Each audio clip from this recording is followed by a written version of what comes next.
No, yeah.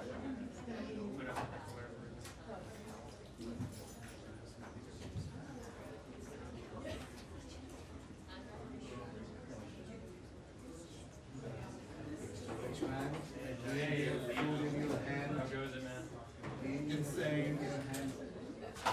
Jimmy, can you please tell him to put his food down? He makes us hungry every time. Keeping jealous, Julian. Keeping jealous. You know you want the food. You know you want the food. Miss Nadia has a haram. Yeah. Khorak, al-table. You're just jealous, Julian.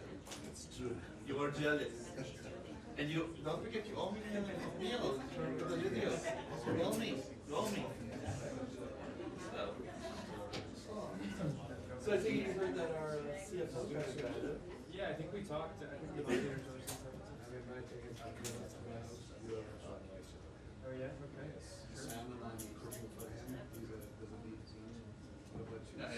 I don't need non-kosher meat. My kids can make an amazing burger. I do like a burger.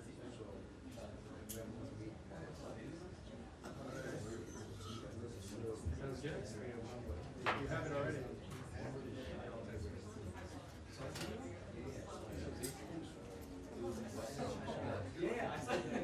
Hey, Jenny. Thank you.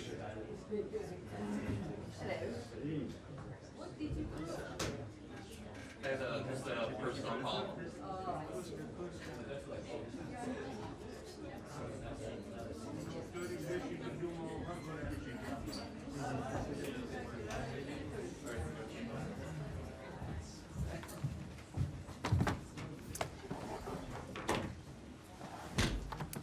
Good afternoon. Sorry to be a few minutes late. Just start with a couple things. Earlier today, Evan Gershkovich appeared in a courtroom in Yekaterinburg, Russia. We have been clear from the start that journalism is not a crime and that Evan should never have been detained in the first place. What happened today was a performance put on by Russian authorities to justify their repression of journalists and independent voices. Embassy Moscow officials were granted brief access to the courtroom before proceedings began. However, they were not permitted to speak to Evan. Russia should stop using individuals like Evan Gershkovich and Paul Whelan as bargaining chips. They should both be released immediately, and I can attest to both Evan and Paul and their families that the United States will not rest until we have brought both of them home. And then on one note, just much closer to home, so this is the last week of Nathan Tech, the deputy spokesperson, who is ending his tour in the spokesperson's office at the end of the week and moving on to hopefully greener pastures. He has been, agreed. Nathan has been an absolute joy to work with, one of the people that makes this place really work, does a lot of hard things and makes them look easy. And I've appreciated him, appreciated all his efforts on behalf of the spokesperson's office, and wish him well in his next endeavors. So thank you, Nathan. And with that, Matt. Right, sorry, I was late, so I'll defer to. Can we just follow up on Evan while Sure. you start with that? Given officials in the Biden administration have said, once a trial begins, it's not highly likely that there will be a deal to secure that person's release. Now that we're seeing this trial begin, what do you guys expect in terms of the likelihood of any deal coming to fruition in the near term here? I don't want to make any kind of public assessment or speak to negotiations that happen, of course, in private. We have been working to bring both Evan and Paul home since they were detained. And as we've said, we have put a significant offer on the table some months ago. We continue to work privately to try to secure their release. We shouldn't have to do that. They should both be released immediately, but we will continue our efforts. Those have been happening before Evan's trial. They will continue during the trial, and should he be convicted, which of course he will be, it's not a free trial, they will continue after the trial, but we want to see him returned home immediately. And that significant offer that you guys have repeatedly referred to that was put on the table months ago, has that offer been re-upped in any way or changed and put back on the table in any way? Or are we still standing at that singular offer that you guys keep pointing back to? I just don't want to speak to this in public. I don't want to negotiate in public. I've seen that Russian officials have made comments about this matter in recent days, and I don't want to respond to those either. We are working day and night to try to secure the release of both Evan and Paul, and that will continue. Just follow up. Yeah. Absolutely correct. The embassy officials were ushered out prior to the. They were there before the start of the hearing, and then were not allowed to attend the hearing itself. Thank you. What can you tell us about his condition? We all saw his pictures from this glass, behind the glass cage. Where is he being held right now during the trial? I can follow up with you that off. I don't have it here at the podium. I can follow up with this where Did he's they being have? held offline. Did embassy officials have a chance to interact with him? They did not. I said that in my opening statements. And I know you guys don't typically get into politics from this podium, but given that it directly, intersects with your efforts to secure Evan, the former president, Trump, who's now the Republican nominee, said earlier that Evan would be released prior to him taking office if he wins the election on November 5th.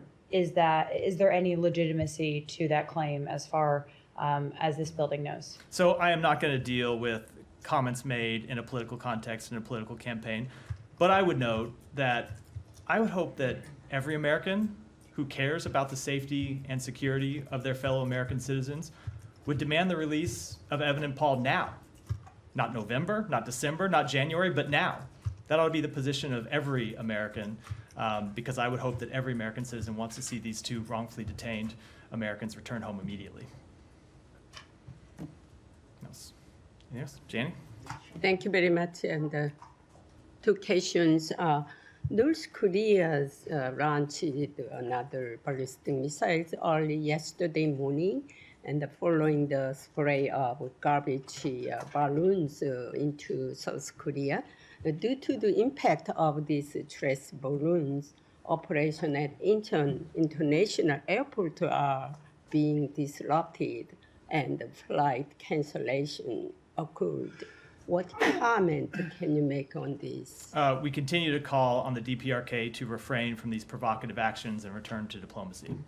And the Russian deputy foreign minister said that South Korea must retaliate North Korea and Russia recent agreement.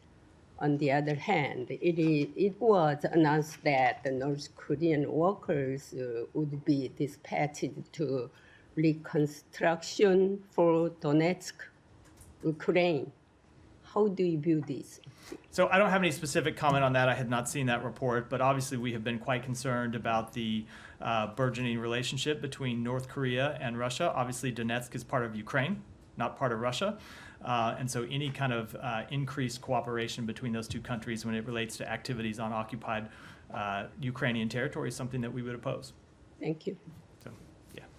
Moving on to Julian Assange, now that he's free and in Australia, are you satisfied with the outcome of this? And can you give us any details on the diplomatic negotiations that went ongoing between Australia, the U.S., UK, and all that? Give us any light on that. So with respect to the first question, I'm not going to have any comment, only because under our system we have an independent Justice Department that makes its own decisions on these matters, and it's appropriate that they be the ones that speak to them and not have other departments in the United States weighing in one way or the other. That has always been the case, but of course we have confidence in our colleagues at the Justice Department to make these decisions and make them in with the full interest of the United States in mind. As it pertains to involvement of the State Department, I can tell you it was very limited. Only in the last few days, this was a matter that was handled by the Justice Department through law enforcement channels. There was some small coordination role between our embassy and the Australian government just in the past few days, but this was, other than that, a law enforcement matter handled through law enforcement channels. But are you satisfied that the case is over? So look, the Justice Department has spoken to that, and I don't have anything to add. Obviously, the ambassador put out a statement that said we were happy to work with our Australian colleagues on it, and that remains the case.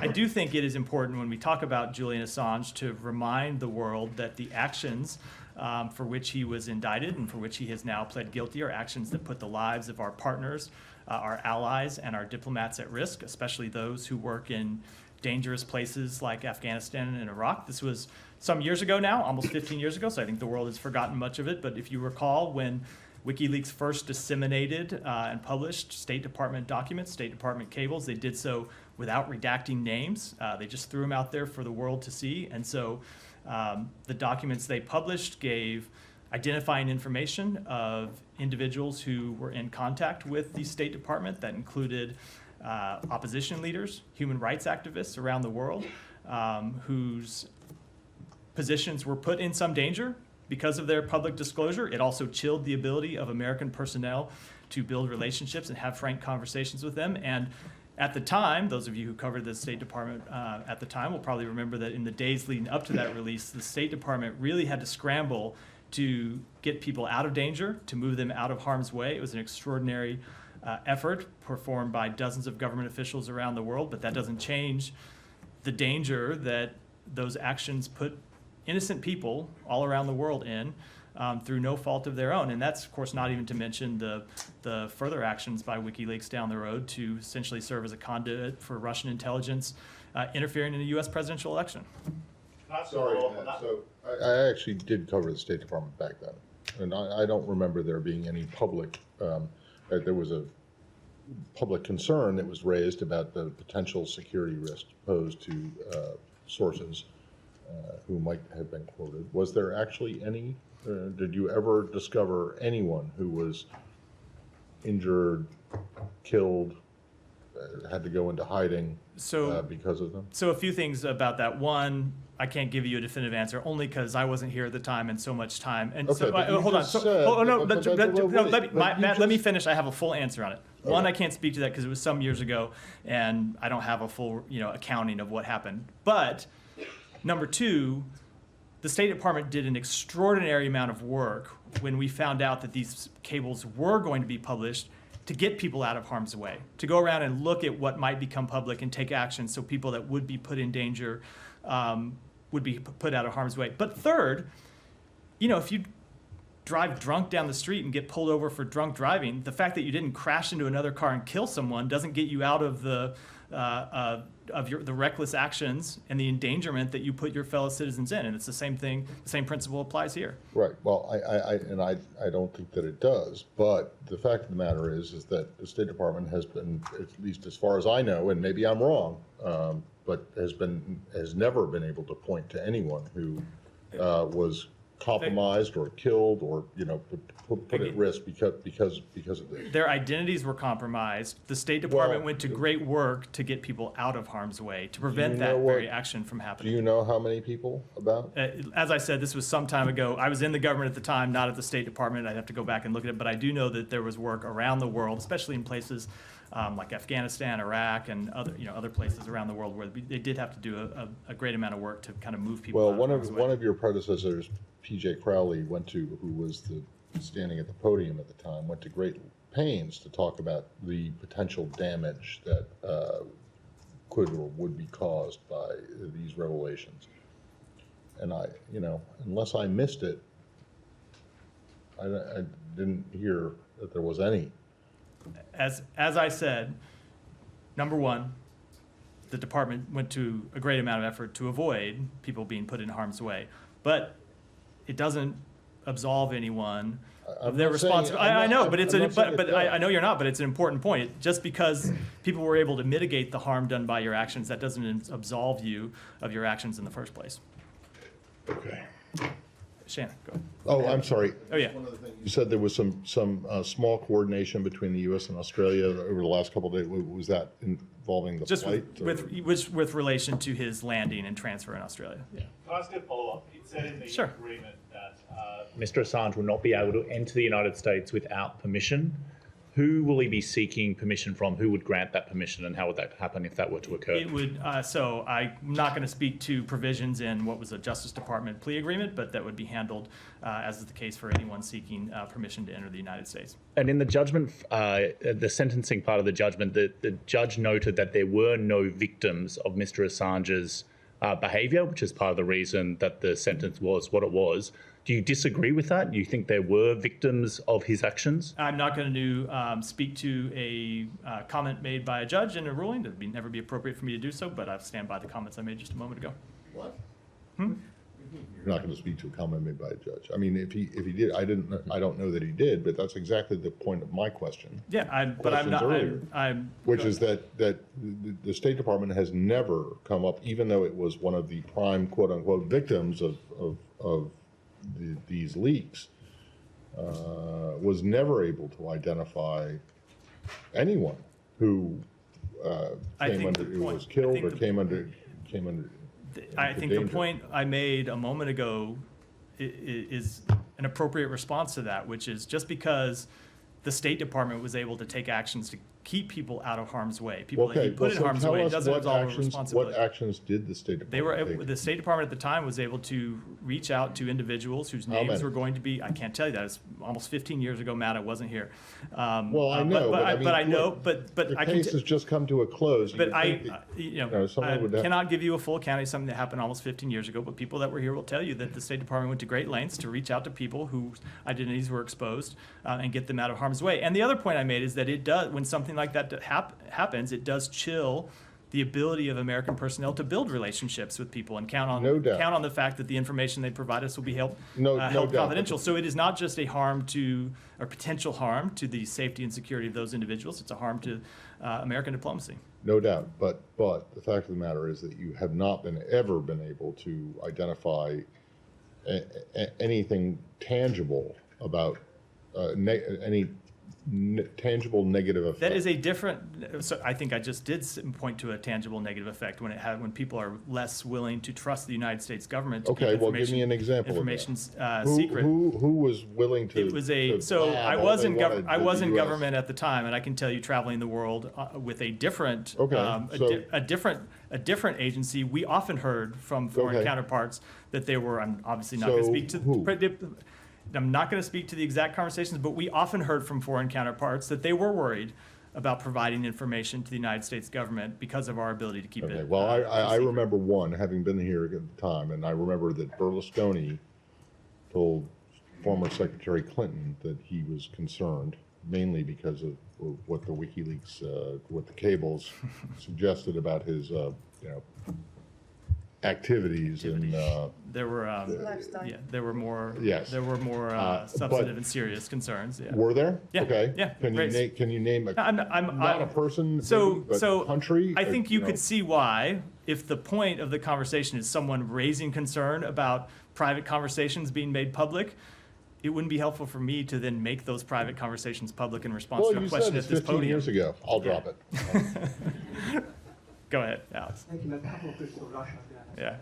The multiple reports claiming that Russian government plane was headed to New York this morning. Are you in a position to confirm it? What are they doing there? It's the first time since last year. I'm not able to confirm those reports. I don't have any information about it at all. Take it from me if possible. This is not the FAA, Alex. So about the phone call between Moscow, between Russian and U.S. defense ministers. Yes. I'm sorry. Yesterday's phone call to Moscow. Why did the administration feel a need to make that phone call yesterday on the same day when ICC issued an arrest warrant? Why did who feel the need to make a phone call? Mm-hmm. I mean, the Secretary of Defense called. It's a question you should direct to the Secretary of Defense or the Pentagon, not to the State Department. But is there any change in administration policy in terms of discussing Ukraine without Ukraine? There is, of course, there's not. But with respect to questions about calls made by other agencies, especially agencies that hold public briefings, you should go to their public briefings and ask them. Do you have any concern about timing of it? Because yesterday Of course not. Of course not. On the South Caucasus, Assistant Secretary is headed to Azerbaijan. He was in Yerevan 2 weeks ago. He was in Georgia last month. Why having this visit separately to these capitals? You guys have. We continue to engage in diplomacy to resolve a number of the outstanding issues in that region. It's something we've been working on for some time. The Assistant Secretary regularly travels there. Go ahead. There was a Hill hearing today that singled out China's growing influence in the hemisphere, specifically a megaport that's being built in Peru, set to launch later this year. Is State concerned about China's gaining a stronger foothold in the hemisphere, and what steps are you taking to counter? So we have long understood and have spoken to this publicly, the fact that other countries are going to have relationships with China. They're going to have diplomatic relationships with China. They're going to have economic relationships with China. That is no different than the United States. We have diplomatic and economic relationships with China. What we have always made clear to countries around the world, and this very much includes countries in our own hemisphere, is that they need to go into those relationships eyes wide open, and they need to understand that if they enter into agreements with China, they ought to ensure that those agreements have transparency, that they are in the best interests of their governments, and most importantly in the people of their countries, and to make sure that they've are fully meet international standards. Nadia. Thank you. On Gaza, 500,000 people are facing catastrophic level of hunger, especially in the north, and actually WFP is describing the situation as full-blown famine. So what exactly are you doing to pressurize or persuade or cajole the Israelis to make sure that this is not going to happen and not materialize in actually a full famine? So we continue to work day and night. Our special envoy for Middle East humanitarian issues is back in the region today after being back in Washington for consultations around Minister Gallant's visit. She's back in the region working on this exact issue today, trying to not just get humanitarian aid into Gaza, but most importantly, make sure it is distributed around Gaza. I think everyone's aware that that has been the chief impediment to actually getting food to the Palestinian people. It's not getting aid into the pier, it's not getting aid into Kerem Shalom, it's then making sure that it can be distributed from those points onward. We have had a number of discussions between, we have been involved in a number of discussions in the past few days between the various United Nations agencies and various components of the Israeli government to try to work through some security challenges that the UN is currently facing. To deliver humanitarian assistance. We continue to push to try to resolve their legitimate concerns about the safety and security of their personnel, and are continuing to push to try to work through some asks that they have on the table pending with the government of Israel to try to make it safer for their personnel to take humanitarian assistance and deliver it around to the people of Gaza. That was my follow-up actually, because the UN said that I anticipated Israel, that. I read my mind. that Israel. So, do you believe that actually the Israelis can improve the way that the UN agencies, especially their workers, are delivering the aid? It could be met. Yeah, there are a number of things that Israel can do. I spoke to some of them yesterday. Some of them is to allow protective personal equipment for UN workers. Some is to kind of increase communications between the IDF and COGAD and UN workers.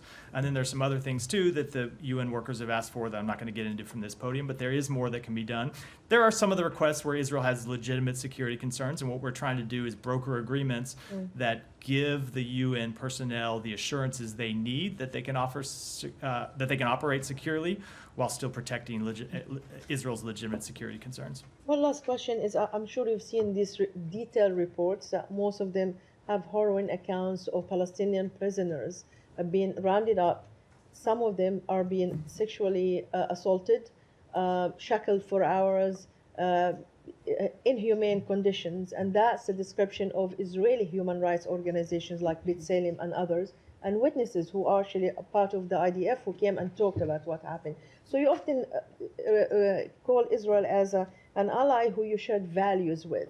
So how can the United States make sure that these things, which is obviously unacceptable for most democracies, that is not allowed to happen? What exactly are you doing? What the mechanism that you're using to make sure that this is not happening, and if you're investigating it yourself? So with respect to any investigations, there are, as I've said before, a number of incidents that we are reviewing when it relates to potential human rights abuses, potential violations of the laws of war, and I'm not going to speak to any particular incident from here, but there are a number of incidents where we have reviews ongoing. But that said, separate and apart from that, we have made clear to Israel that we fully expect them to comply with all human rights laws, international laws of war. That includes the treatment of prisoners and detainees. And when there are abuses, those ought to be investigated. If accountability is appropriate, there ought to be accountability, and we'll continue to make that clear then. Sure. Who was that? Who asked the question? Yeah, I wanted to follow on that. And I would say that's the last time today I'm going to do without raising hand, but go ahead. Oh, I apologize. It was a follow on her. On investigation of the use of Palestinians as human shields, or video that was on social media today about Israeli forces using attack dogs. You talk about investigations. Logistically, what does an investigation look like, and when would we see results of that type of investigation? So it depends whose investigation you're speaking to. If you mean the reviews that are going on by the United States, there are personnel inside the State Department that conduct reviews with respect to the laws of war in this conflict, as we do in other places around the world. And I don't speak to those reviews before they're finalized, nor can I preview when they would be finished. But just to speak to some of the complexity that we face in launching those reviews, and it's the same complexity I face sometimes in answering questions about this from the podium. So yesterday, Doctors Without Borders put out a statement saying that a doctor who was a member of Doctors Without Borders was killed by an IDF strike while I believe on his way to work inside Gaza. I was asked about it at the podium. I said, I can't give you an assessment on that strike because I don't know the details. Hours later, the IDF put out a statement saying that particular doctor was also a terrorist member of Palestinian Islamic Jihad, who was a member of a participant in their rocket program. I don't have the ability to litigate that claim. We don't, at first blush, often have the ability to litigate claims made by the different parties in this conflict. And so I know sometimes when I'm asked to pronounce judgment, it's frustrating that we can't do it. But the incident yesterday is the exact situation why oftentimes in the middle of a conflict, it is difficult to draw definitive conclusions when there is conflicting information that we all face. So I will say, as it pertains to our reviews, we collect information from all the relevant parties. As we said when we released a report on this matter some time ago, we have open inquiries to the government of Israel asking for information about these specific incidents, and we'll continue, those reviews will continue. Sorry, on this though, do you have any reason to believe that the IDF claim is more credible than the MSF claim? So both things can be true. What MSF claimed was that he was a doctor who was a member of MSF. Okay. What Israel claimed is that that's wrong? No, I'm not saying that's wrong. What Israel claimed is that he was a doctor who was a member of MSF who was also a terrorist involved in Palestinian Islamic Jihad's rocket program. My point is, neither of those are United States verified information. Right, so when I get asked about the IDF claim, but he was a doctor and he was also involved in Hamas's missile program? Rocket program. Rocket program. Yeah? Yeah. How?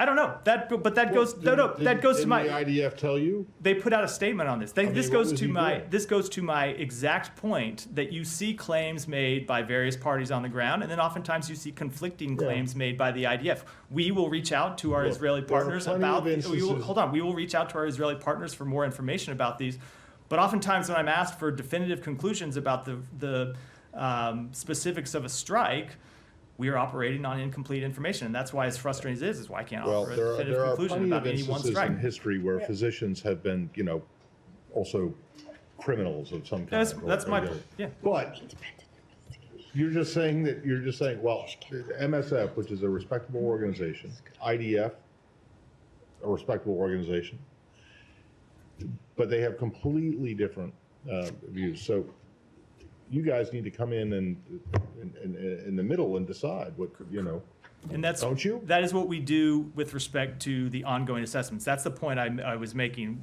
2 points I was making. One, with respect to ongoing assessments, when you look at that information environment, sometimes that's why it takes time to reach a definitive conclusion, because things aren't as simple as they appear at first blush, right? I get a question about it. Hold on. I get a question about it yesterday. No, it could be as simple as they were at first blush. You just don't. know. Exactly right, and you don't know. The second thing is that's why it's hard oftentimes to give definitive answers when I get asked about this from the podium, because information changes, more information comes to light, and maybe that information is correct, maybe it's not. We try to gather it and make definitive determinations. But Matt, don't you make assessment to other countries when you don't have equally the same information? Whether it's Iran, whether it is China, whether even an ally, Russia or Ukraine or others. So is it just with Israel that you're always unable to make that conclusive results, or is it just because you don't have the information? So first of all, I would say there are times when it is quite obvious what happened, and we do make specific determinations very quickly. So look at the World Central Kitchen strike, where it's quite obvious within a few hours, within certainly the first 24 hours, what happened and that it was a mistaken strike. And we spoke to that exactly. Other times it is less clear. So that's the first thing. But then I would say with respect to Israel, as with any other country, we make determinations based on the information that's available to us. We reach out, in this case, to NGOs and others who are on the ground, and we reach out to the government of Israel when trying to make assessments about individual strikes before making any definitive conclusions. But you do accept at least what both sides agree on, that this person was a doctor. I have no reason to dispute that. I have no reason to dispute at all that he was a doctor. And to be clear, sorry. Yeah. And That's funny. sorry, no laughing matter. But and to be clear, you have explicitly asked Israel for evidence that this doctor was involved in Hamas. I don't know if we have pertains to this strike. We often do. Will you? It is no. Hold on a second. We often do when it comes to strikes like these, when there are claims of human rights abuses or claims of civilian casualties. It is regular practice for us to do so through our embassy in Jerusalem. I can't say we've done so in this case, but it would be haven't practice for us to have done so. I just haven't verified that we did in this one specific one, or that we're not doing it in the coming days, but it would be our standard practice to do so, yes. Can we move to Kenya? Sure. I'm sure we can move back later. So, according to the White House, the administration has been in touch with the Kenyan government after the shootings of protesters yesterday. You expressed concern about the violence, but since then, the Kenya has withdrawn the bill that was being discussed. Is that something that the U.S. sort of pushed for or welcomes? So I won't speak to the withdrawing of the bill. That ultimately is a matter for the Kenyan government to determine. I will say that in our conversations with the Kenyan government, what we did is tell them that the freedom of peaceful assembly and habeas corpus are rights that are enshrined in the Kenyan Constitution, and we urge them to ensure that the Kenyan security forces use non-lethal methods and prevent civilian harm in responding to any security concerns. Yesterday, I think in the White House comments today, that it talked about reports of violence against protesters. It sounds like you have a little bit more of a solid conclusion. Like, do you have an understanding of what actually happened? Yeah, we've seen well-documented reports of violence against protesters, and what we have said is in our conversation with the Kenyan government is that they should use non-lethal methods and prevent civilian harm in dealing with peaceful protests. And this is the same country that has obviously sent police to Haiti for this multinational security support mission. Does that raise concerns to you about if you've got those particular concerns about how Kenyan security forces are operating, inside their country, should we be concerned about how they're going to operate now in Haiti? So a few things with respect to that. Number one, all MSS mission personnel, both from Kenya and from other countries that we expect to participate in the MSS, receive pre-deployment training.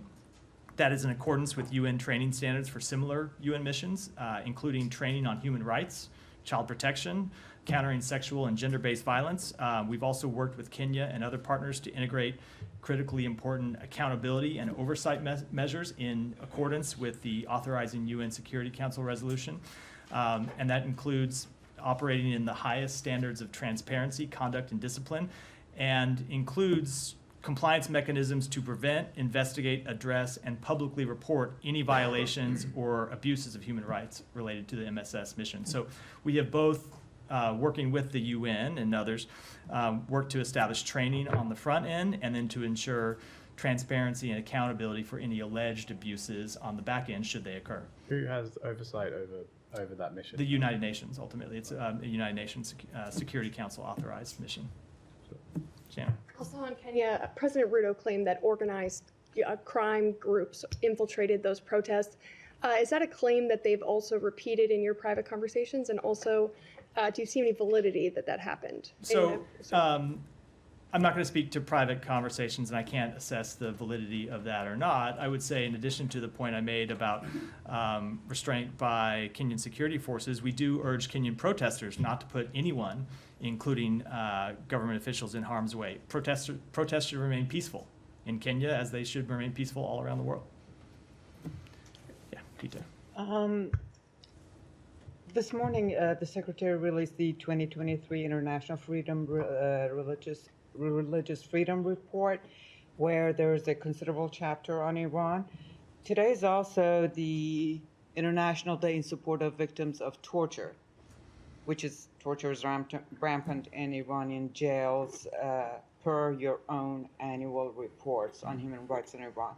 On Tuesday, yesterday, a group of political prisoners in Iran, they asked that the world pay more attention to the human rights situation in Iran, especially in view of the recent comment by Ali Khamenei that among the officials of the judiciary system, he was saying, ignore international or Western, quote unquote, Western human rights standards, and only national laws apply. Now, I was wondering, besides sanctions against Iranian officials, what other alternatives do you have to try to secure Iranian people's human rights? So, first of all, we absolutely agree that the world should pay more attention to the oppression of the Iranian people. And one of the things that we have done since the outset of this administration is to work to highlight human rights abuses inside Iran, highlight crackdowns on the freedom of the Iranian people. And we do that not just through our bilateral engagements around the world. We do it through public reports that we issue. You referred to one of them. And we also do it working through international fora, where we consistently raise the regime's brutal crackdown and brutal repression of the Iranian people, and encourage other countries to raise their voices and object to it publicly and object to it privately. We also take measures to ensure that the Iranian people can stay connected to the outside world. We've talked before, you've heard me talk before from this podium about what we have done to ensure that they have access to the internet through VPNs, so the Iranian people can find out from independent news sources outside Iran more about what their government is doing. And then I do think the measures that we impose, the accountability measures that we impose, are important. We have imposed more than, I believe it's 600 sanctions and other measures on Iran and Iran-related entities since the outside of this administration. Some of those are for their support for terrorism and other destabilizing actions, but a number of them are for their oppression of the Iranian people, and we will continue to take those actions as appropriate. But Matt, sanctions are not helping people. Well, so my point is, sanctions are just one of the tools in our arsenal. Ultimately, calling out that oppression, making sure other countries focus on it, and we wish more countries would. Let's be perfectly frank. It would be, we would welcome other countries objecting to the brutal crackdowns of the Iranian people. We see some, of course, and to that statement, yes, a lot of them are in the Western world. We would welcome every country in the world speaking out against Iran's brutal crackdowns. And as I said, we also work to support the Iranian people, and those are the measures that we have available to us, and we will continue to use them. Well, clearly they're not going to listen, as Khamenei has said, to. I certainly don't think the regime in Tehran is going to listen, but as I said, we're going to continue to try to make sure the Iranian people can also get information from outside sources, and we support the Iranian people in their rights to exercise their freedom of expression and other basic rights available to them. Go ahead. Thank you, Matt. Staying on the religious. In your report, in the Iraqi section, it says that restrictions on freedom of religion remained widespread outside of Kurdistan, but in some parts of the Iraq. And also, there are continued reports of violence by the armed groups, sectarian groups like Iranian-backed groups on the religious minority in Iraq, especially in Sinjar, the people, Yazidi people, they fear to go back to their region because of these groups. So what tools and what measures do you have, and have you put in place against these groups in order to take their responsibility? So first of all, when it comes to the report that we released today, I'm not going to be able to give you a detailed answer as it pertains to what's in the report. It's a long, detailed report, covers scores of countries around the world, and I'm not an expert who can speak to every piece of information that was in the report. I will say the report itself is the point of the report itself is to make information public. It is not the vehicle through which we impose accountability measures. It is the vehicle that informs the policy choices that we make. So it is one of the things that we do to gather information, to make that information public, and then we take into account all the information that's in the report to inform the policy choices, none of which I'm going to preview from here. Another question on the Kurdistan region. After long postponement, today the Kurdistan region President Najib Barzani sets October 20th as the new date for the Kurdistan region's election. as the U.S. government were engaged and so encouraged the Kurdistan region to schedule a date for that election. So what's your comment on that? And how do you see the process of preparation for that election and also the recent change to the election in that region? So we welcome the announcement of parliamentary elections on October 20th in the Iraqi Kurdistan region. Elections are a vital element of the democratic process, and we expect the authorities to ensure that they are free, transparent, and occur without further delay. And we appreciate the Iraqi Kurdistan region's president's efforts to reach agreement between all parties. Go ahead. The members of Senate Foreign Relations Committee wrote a letter to Secretary Blinken calling for a strong diplomatic response on Indian government's involvement in assassination attempt on a U.S. citizen at U.S. soil.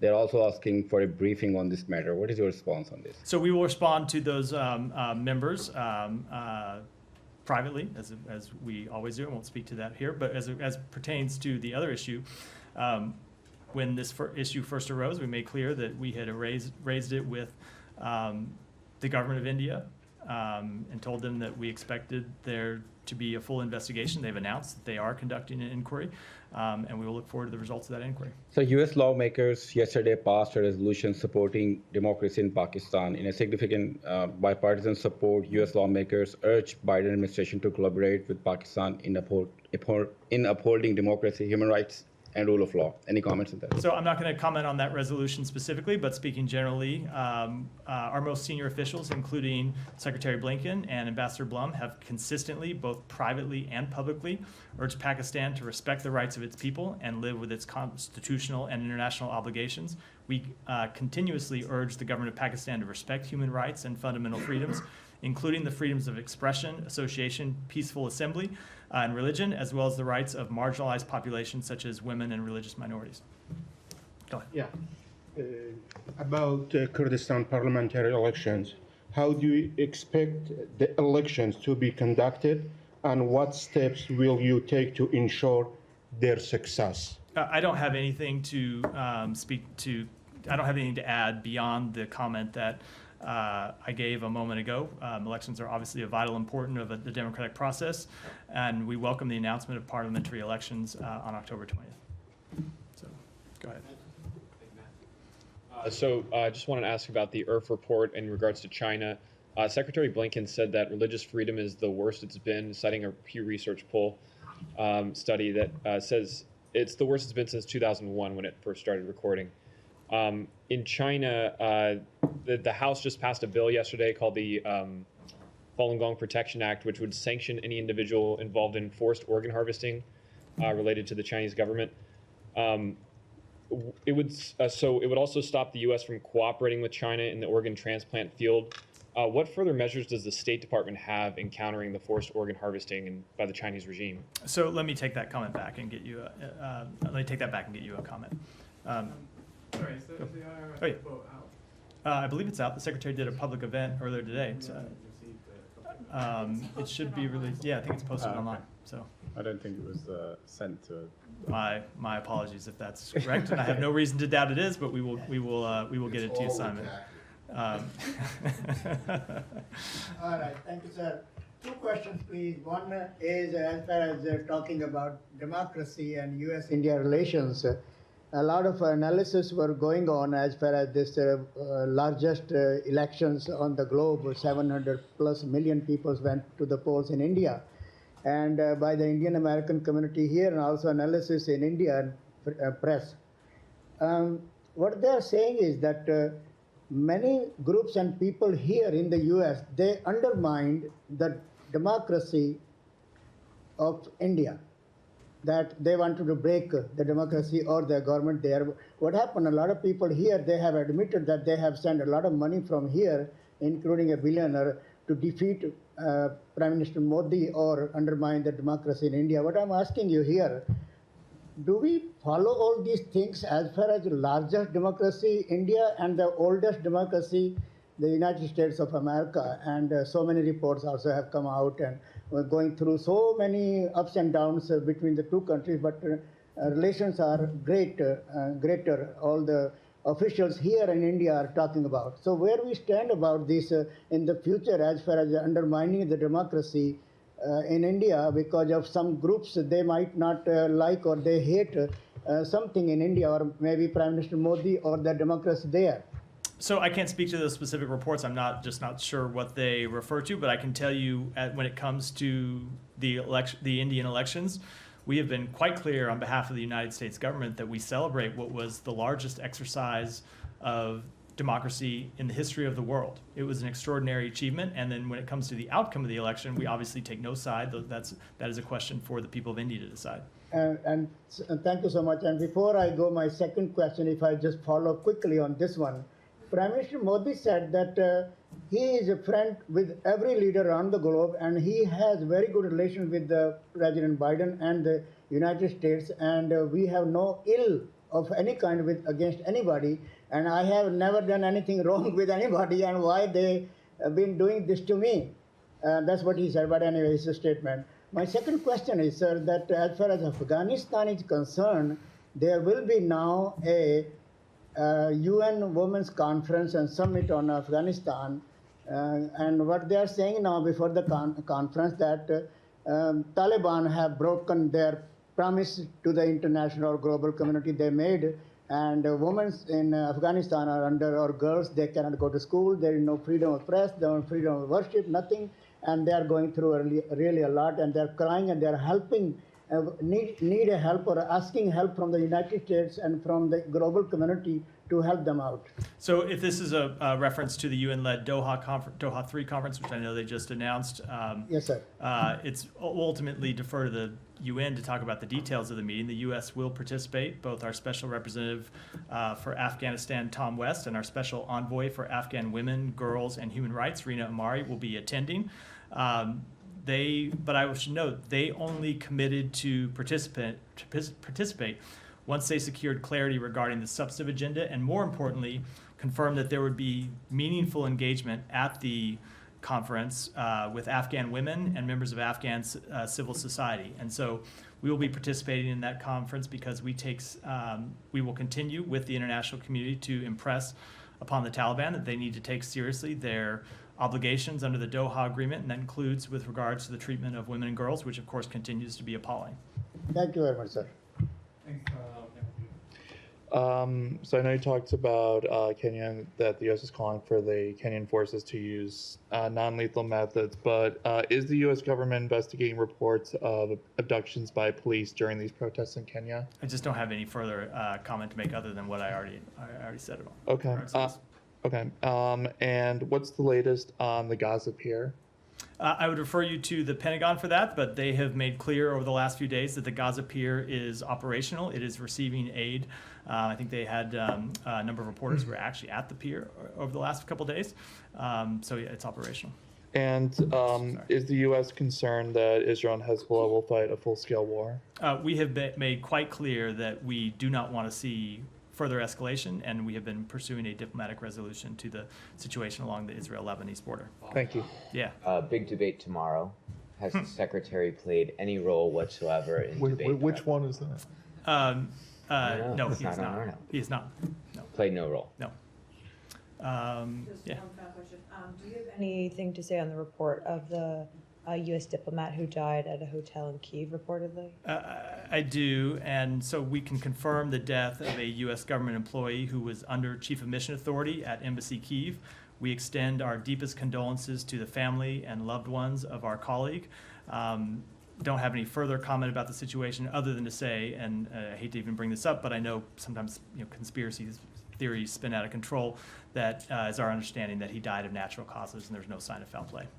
And with that, we're out for today. I just want to go back to one thing that Kylie asked at the very beginning when she asked you about Trump's comments on Evan Gershkovich. There is actual and alleged precedent for deals being tried to, for people trying to arrange deals for detainees. Going back years, decades. 45 years. 44 years, right? 1980, 79, right. Yes. Check my math, yeah, good. Yeah, but not just that. There were also allegations that in 2016 that the Trump campaign was involved in trying to do some stuff behind the scenes with Israel and with Turkey.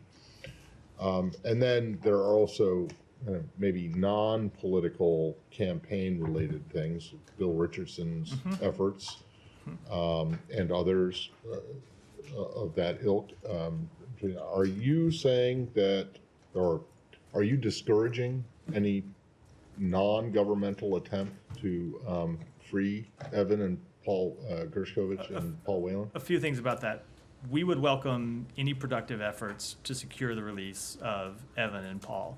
I'm not aware of any non-governmental efforts. I would hope that anyone pursuing such an effort would do it in coordination with the United States government. As I said, I'm not aware of any now, but I think that would be an important principle. But the other principle I said, I think, is the most important thing, which is we want to see them released now. Not right. No, fair enough. But I mean, it doesn't matter to you guys if there is such an effort going on, whether it is potentially politically motivated or not. I think we would want to see that effort fully coordinated with the United States government. Beside that, I don't think I want to go too far down the rabbit hole of hypotheticals. Right. So with that, we'll wrap for today. Thanks.